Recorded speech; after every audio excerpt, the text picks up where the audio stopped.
Today, many of the world's largest and most profitable companies are trying to figure out how to access new markets and build their brand as responsible companies. Social entrepreneurs support those efforts, and so companies are growingly interested in them, if for nothing else, to maintain their competitiveness and even reinvent themselves in the process.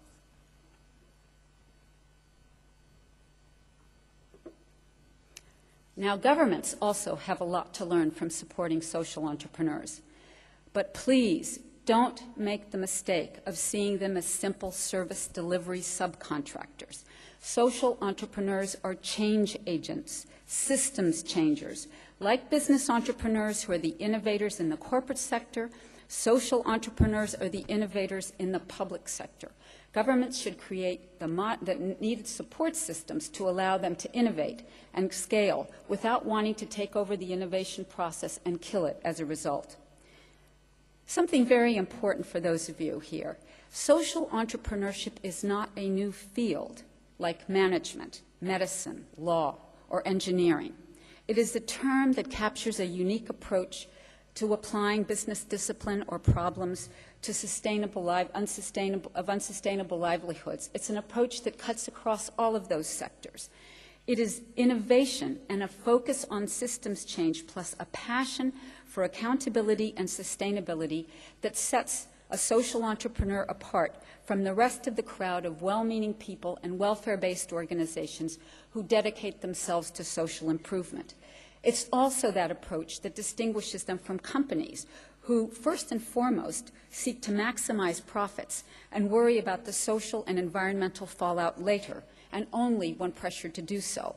In sum, a social entrepreneur is able to take new ideas or methodologies or innovate on existing ideas or methodologies, make them operational by applying business principles, and in the process, change mindsets and traditional practice.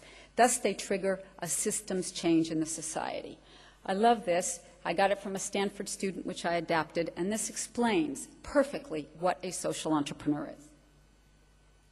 A social entrepreneur is what you get when you combine Richard Branson and Mother Teresa.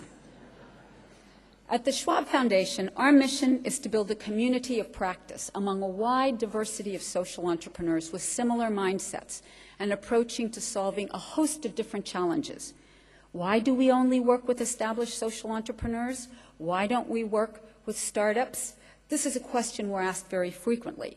There are many organizations that do that, such as Ashoka, which was represented here by Anil Chitraker, and his colleague, who is the Ashoka representative to Thailand.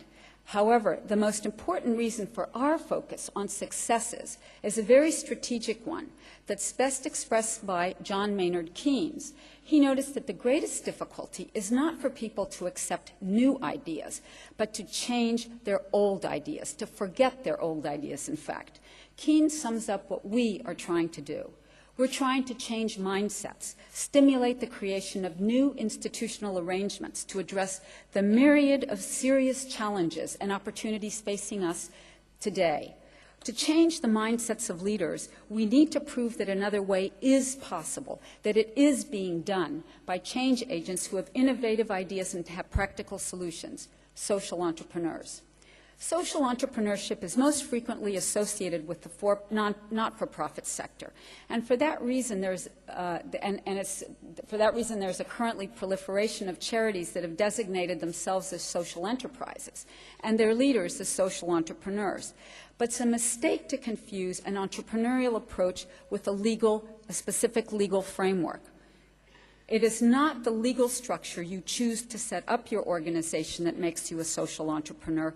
It is about how you address the problem. So what kinds of organizations do social entrepreneurs set up to carry out their innovative and transformational work?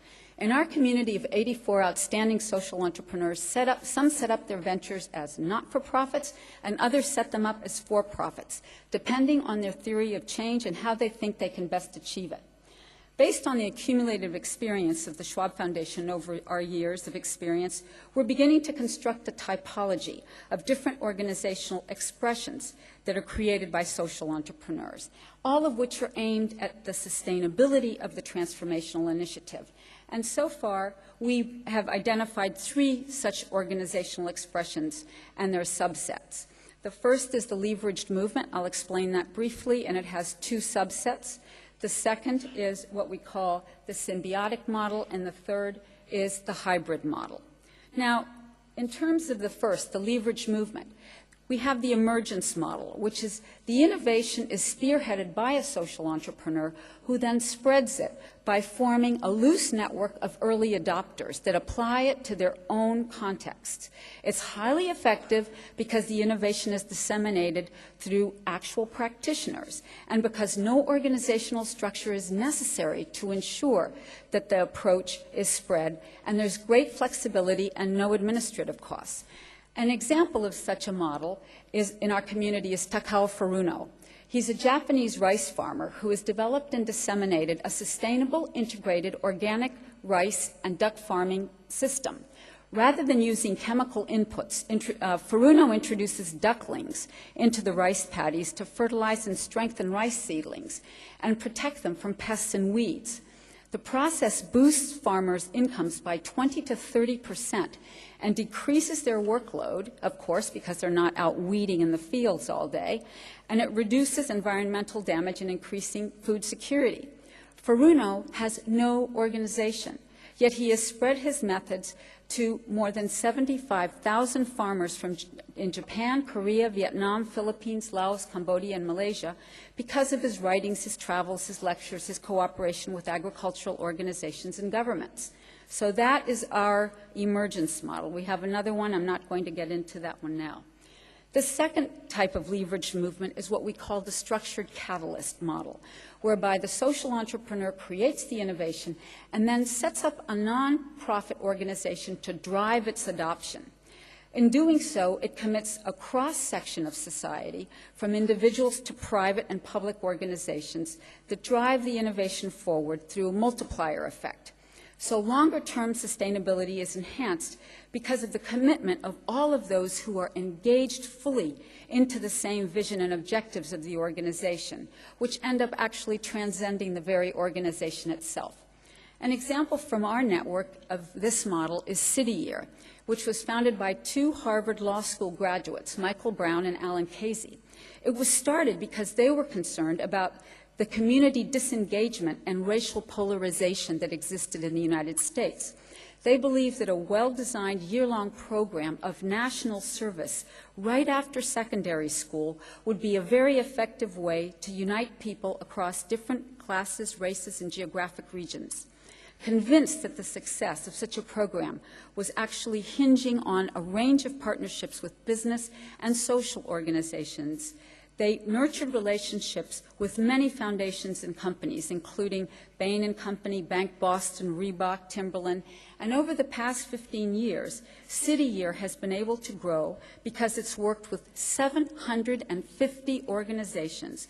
And that has spread the model to 15 states in the U.S., mobilized over $109 million from corporations and foundations, and about $87 million from the government. And City Year now is in South Africa as well.